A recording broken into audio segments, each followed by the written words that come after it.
ಜೊತೆಗೆ ನಾನು ಬೆಳೆ ಪರಿಹಾರ, ಈ ಸಾರಿ ಮಳೆ ಜಾಸ್ತಿ ಆಯಿತು, ಮಳೆ ಬಂದು ಬೆಳೆ ಹಾನಿ ಆಯಿತು. ನಾನು ಕೂಡ ಬಂದಿದ್ದೆ. ವಿಮಾನದಲ್ಲಿ ನಾನು, ಪ್ರಿಯಾಂಕ್ ಖರ್ಗೆ ಅವರು, ಕೃಷ್ಣ ಬೈರೇಗೌಡ ಅವರು, ಶರಣ್ ಪ್ರಕಾಶ್ ಪಾಟೀಲ್ ಮತ್ತು ಅಜಯ್ ಸಿಂಗ್ ಅವರು ನಾವೆಲ್ಲರೂ ಕೂಡ ಪರಿಶೀಲನೆ ಮಾಡಿ ಪರಿಹಾರ ಕೊಡಬೇಕು ಅಂತೇಳಿ ತೀರ್ಮಾನವನ್ನು ಮಾಡಿದ್ರು. ನಾನು ಅವತ್ತೇ ಘೋಷಣೆ ಮಾಡಿದೆ, ಸರ್ಕಾರದಿಂದಲೂ ಕೂಡ SDRF ಹಣ ಕೊಡೋದ್ರ ಜೊತೆಗೆ ಸರ್ಕಾರದಿಂದಲೂ ಕೂಡ ಕೊಡ್ತೇನೆ ಅಂತಕ್ಕಂಥ ಮಾತುಗಳನ್ನು ಹೇಳಿದೆ. ಹಾಗಾಗಿ SDRF ದಿಂದ ಸುಮಾರು 1218 ಕೋಟಿ ರೂಪಾಯಿಗಳನ್ನು ಕೊಟ್ಟಿದ್ದೇವೆ.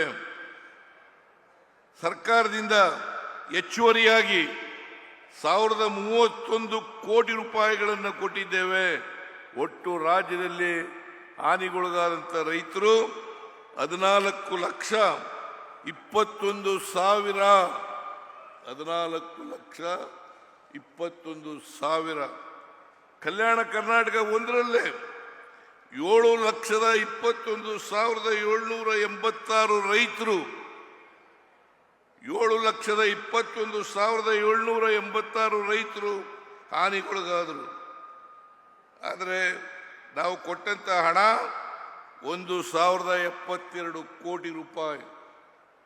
ಕಲ್ಯಾಣ ಕರ್ನಾಟಕದಲ್ಲಿ ಕಲಬುರಗಿ ಜಿಲ್ಲೆ ಒಂದರಲ್ಲೇ 3,23,318 ರೈತರು ಹಾನಿಗೊಳಗಾದರು. ನಾವು ಕೊಟ್ಟಂತ ಹಣ 498 ಕೋಟಿ ರೂಪಾಯಿಗಳು. ಅಂದರೆ ನಾವು ಪ್ರವಾಹ ಬಂದು ಬೆಳೆ ಕಳ್ಕೊಂಡಂಥ ರೈತರಿಗೆ ಈಗಾಗಲೇ ಹಣವನ್ನು ತಲುಪಿಸ್ತಕ್ಕಂಥ ಕೆಲಸವನ್ನು ಅವರ ಅಕೌಂಟ್ಗಳಿಗೆ, ವಿಶೇಷವಾಗಿ ಅವರ ಅಕೌಂಟ್ಗಳಿಗೆ ತಲುಪಿಸ್ತಕ್ಕಂಥ ಕೆಲಸವನ್ನು ಮಾಡಿದ್ದೇವೆ. ಆದ್ದರಿಂದ ನಾವು ಯಾವತ್ತೂ ಕೂಡ ಅಧಿಕಾರದಲ್ಲಿದ್ದಾಗ ರೈತರ ಸಹಾಯಕ್ಕೆ ಬರ್ತಾ ಇದ್ದೇವೆ. ಈಗ ತೊಗರಿ ಬೆಳೆಗೆ ನೆಟೆ ರೋಗ ಬಂದಿತ್ತು, ಬಿಜೆಪಿಯವರು ಕೊಡಲಿಲ್ಲ, ಒಂದು ಪೈಸೆನೂ ಕೊಡಲಿಲ್ಲ. ನಾವು 24-25ರಲ್ಲಿ ಸುಮಾರು 233 ಕೋಟಿ ರೂಪಾಯಿಗಳನ್ನು ಕೊಟ್ಟಿದ್ದೆವು. 233 ಕೋಟಿ ರೂಪಾಯಿಗಳು ನೆಟೆ ರೋಗಕ್ಕೆ ರೈತರು ಒಳಗಾದದಕ್ಕೆ ಕೊಟ್ಟಿದ್ದೆವು. ಇವತ್ತು ಕಬ್ಬಿನ ಬೆಲೆ ಕಡಿಮೆ ಆಯಿತು ಅಂತೇಳಿ, MRP ಕಡಿಮೆ ಆಯಿತು ಅಂತೇಳಿ ರೈತರು ಪ್ರತಿಭಟನೆಯನ್ನು ಮಾಡಿದಾಗ ಅವರ ನೆರವು ಕೂಡ ನಾವು ಬರ್ತಕ್ಕಂಥ ಕೆಲಸವನ್ನು ಮಾಡಿದ್ದೇವೆ. ಸರ್ಕಾರದಿಂದ 50 ರೂಪಾಯಿಗಳು, ಫ್ಯಾಕ್ಟ್ರಿಯಿಂದ 50 ರೂಪಾಯಿಗಳು, ಇದನ್ನು ಕೊಡಿಸ್ತಕ್ಕಂಥ ಕೆಲಸವನ್ನು ಮಾಡೋದು. ಒಟ್ಟಾರೆ 300 ಕೋಟಿ ರೂಪಾಯಿಗಳನ್ನು ಸರ್ಕಾರದಿಂದ ಕಬ್ಬಿನ ಬೆಳೆಗಾರರಿಗೆ ಕೊಡ್ತಕ್ಕಂಥ ಕೆಲಸವನ್ನು ಮಾಡಿದ್ದೇವೆ ಅಂತಕ್ಕಂಥ ಮಾತುಗಳನ್ನು ಈ ಸಂದರ್ಭದಲ್ಲಿ ಹೇಳಲಿಕ್ಕೆ ಬಯಸ್ತಾ ಇದ್ದೀನಿ. ಯಾಕೆ ಈ ಮಾತುಗಳನ್ನು ಹೇಳ್ತಾ ಇದ್ದೀನಿ ಅಂದರೆ, ನಮ್ಮ ಸರ್ಕಾರ ಯಾವತ್ತೂ ಕೂಡ ರೈತರ ಪರವಾದಂಥ ಸರ್ಕಾರ, ಬಡವರ ಪರವಾದಂಥ ಸರ್ಕಾರ. ಈಗ ನೀವು ಯೋಚನೆ ಮಾಡಬೇಕು, 371J ಯಾರ ಕಾಲದಲ್ಲಿ ಆದದ್ದು? 371J ಯಾರ ಕಾಲದಲ್ಲಿ ಆದದ್ದು? 371J ಅದನ್ನು ಜಾರಿಯಾದದ್ದು ನಮ್ಮ ಕಾಲದಲ್ಲೇ.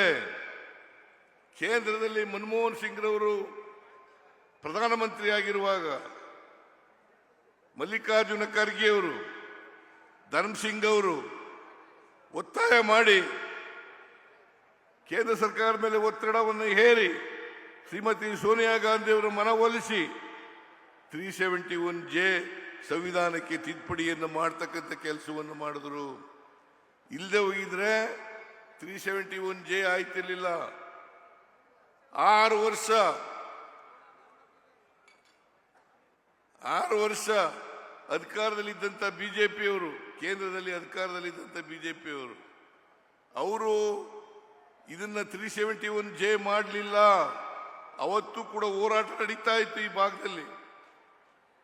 ಅವತ್ತು ಕೂಡ ಮಲ್ಲಿಕಾರ್ಜುನ ಖರ್ಗೆ ಅವರು, ಧರ್ಮಸಿಂಗ್ ಅವರು ಈ ಭಾಗದಲ್ಲಿ ಒತ್ತಡ ಏರ್ತಕ್ಕಂಥ ಕೆಲಸವನ್ನು ಮಾಡಿದ್ರು. ಆದರೂ ಮಾಡಲಿಲ್ಲ. ಅದ್ವಾನಿಯವರು ಗೃಹ ಸಚಿವರಾಗಿದ್ದರು ಮತ್ತು ಈ ದೇಶದ ಉಪ ಪ್ರಧಾನಿಯಾಗಿದ್ರು.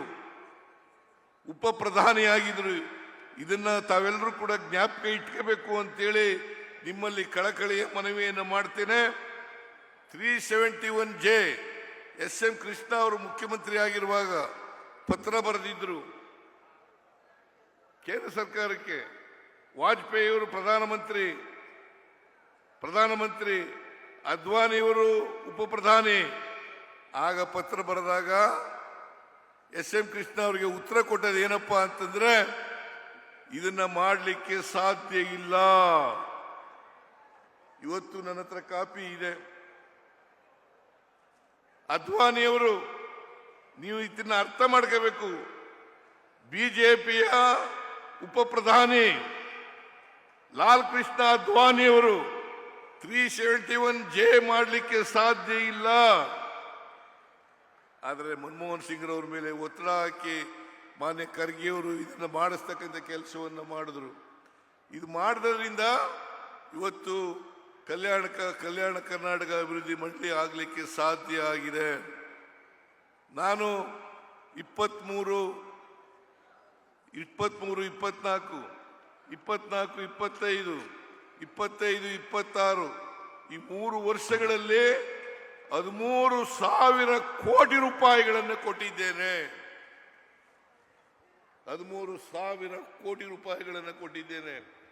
24, 25ರಲ್ಲಿ 5,000 ಕೋಟಿ, 25, 26ರಲ್ಲಿ 5,000 ಕೋಟಿ, 23, 24ರಲ್ಲಿ 3,000 ಕೋಟಿ. ಬಹಳ ಸಂತೋಷದ ವಿಚಾರ ಏನಪ್ಪಾ ಅಂತಂದ್ರೆ, ಅಜಯ್ ಸಿಂಗ್ ಅವರು ಅಧ್ಯಕ್ಷರಾಗಿ ಹಣ ಖರ್ಚು ಮಾಡ್ತಾ ಇದ್ದಾರೆ. ಇನ್ನೂ ಜಾಸ್ತಿ ವೇಗ ಮಾಡ್ತಕ್ಕಂಥ ಕೆಲಸವನ್ನು ಮಾಡಬೇಕು. ಈ ವರ್ಷ 25, 26ರಲ್ಲಿ ಸುಮಾರು 4,000 ಕೋಟಿಗೂ ಹೆಚ್ಚು ಖರ್ಚು ಮಾಡ್ತೀವಿ ಅಂತ ಹೇಳಿದ್ದಾರೆ. 4,000 ಕೋಟಿಗೂ ಹೆಚ್ಚು ಮಾಡಿದ್ದಾರೆ. ಆದರೆ 5,000 ಕೋಟಿನೂ ಖರ್ಚು ಮಾಡಬೇಕು. 5,000 ಕೋಟಿ ಖರ್ಚು ಮಾಡಿದ್ರೆ ನಿಮ್ಗೆ ಇನ್ನೂ ಜಾಸ್ತಿ ಕೊಡ್ಲಿಕ್ಕೆ ಸಾಧ್ಯ ಆಗ್ತದೆ. ಆಮೇಲೆ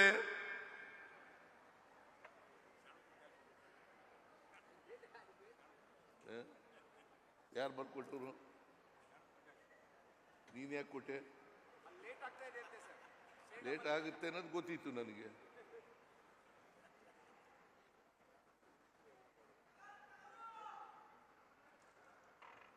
ಅದಕ್ಕೆ ಬೇಡ ಅಂತ ಹೇಳಿದೆ ನಾನು ಅವನಿಗೆ.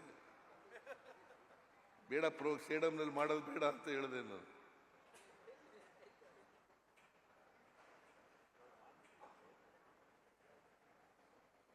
ಅದರಿಂದ ನಾನು ಬಹಳ ಸ್ಪಷ್ಟವಾಗಿ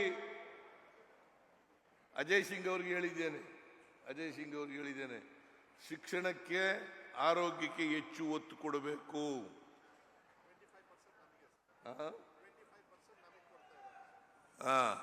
ಇದರಲ್ಲಿ ಶಿಕ್ಷಣಕ್ಕೆ ಹೆಚ್ಚು ಒಟ್ಟು ಖರ್ಚು ಮಾಡ್ತಕ್ಕಂಥ ಹಣದಲ್ಲಿ 25% ಶಿಕ್ಷಣಕ್ಕೆ ಕೊಡ್ತಕ್ಕಂಥ ಕೆಲಸವನ್ನು ಮಾಡ್ತಾ ಇದ್ದಾರೆ.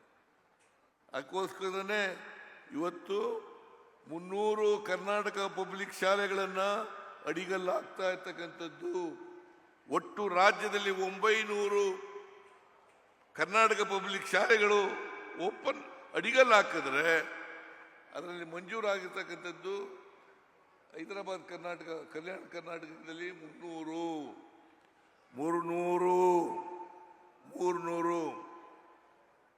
ಬಹುಶಃ ಇನ್ನು 10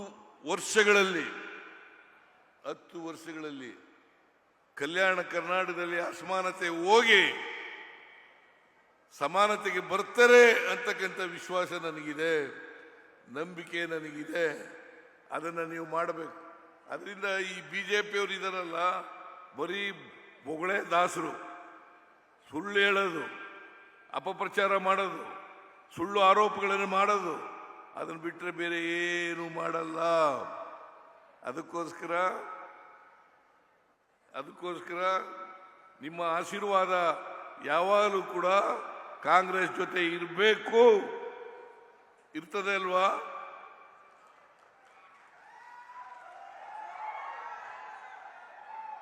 ಇರ್ತದೆ ಅಲ್ವಾ?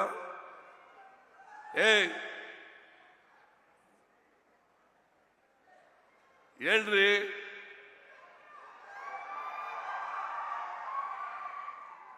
ಈಗಲೂ ಇದೆ, ಮುಂದೆನೂ ಕೂಡ ಇರಬೇಕು ಅಂತಕ್ಕಂಥ ಮನವಿಯನ್ನು ನಿಮ್ಮಲ್ಲಿ ಮಾಡಲಿಕ್ಕೆ ಬಯಸ್ತಾ ಇದ್ದೇನೆ.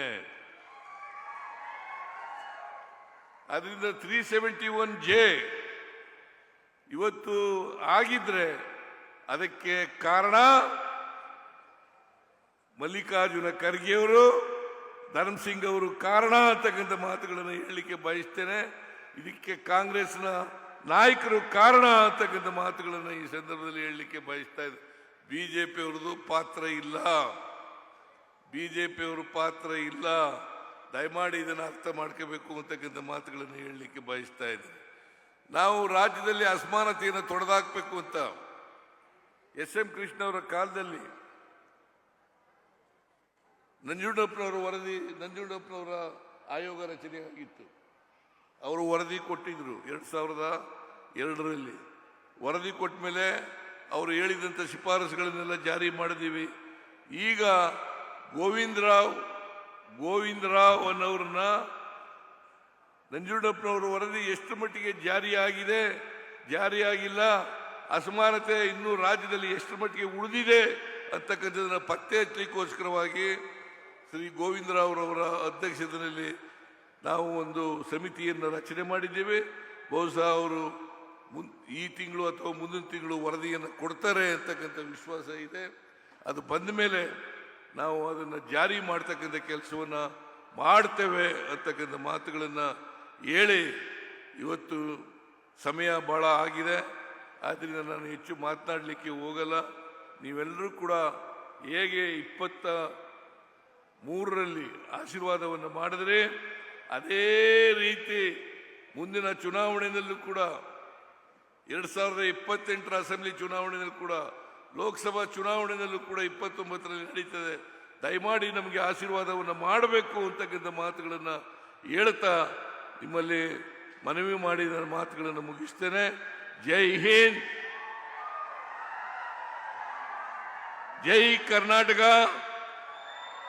ಜೈ ಸಂವಿಧಾನ, ಜೈ ಸಂವಿಧಾನ. ನಿರ್ಭೀತ, ನಿಷ್ಪಕ್ಷಪಾತ, ವಿಶ್ವಾಸಾರ್ಹ ಸುದ್ದಿಗಳಿಗೆ ಮತ್ತೊಂದು ಹೆಸರಾಗಿರುವ ನ್ಯೂಸ್ 18 ಕನ್ನಡ ಈಗ ಆಪ್ನಲ್ಲೂ ಲಭ್ಯವಿದೆ. ದಯವಿಟ್ಟು ಇಲ್ಲಿರುವ QR ಕೋಡ್ ಸ್ಕ್ಯಾನ್ ಮಾಡಿಕೊಂಡು ಆಪ್ ಡೌನ್ಲೋಡ್ ಮಾಡೋದಕ್ಕೆ ಮರಿಬೇಡಿ. ನಿಮ್ಮ ಬೆಂಬಲ ಹೀಗೆ ಸದಾ ನಮ್ಮೊಂದಿಗಿರಲಿ. ಧನ್ಯವಾದ.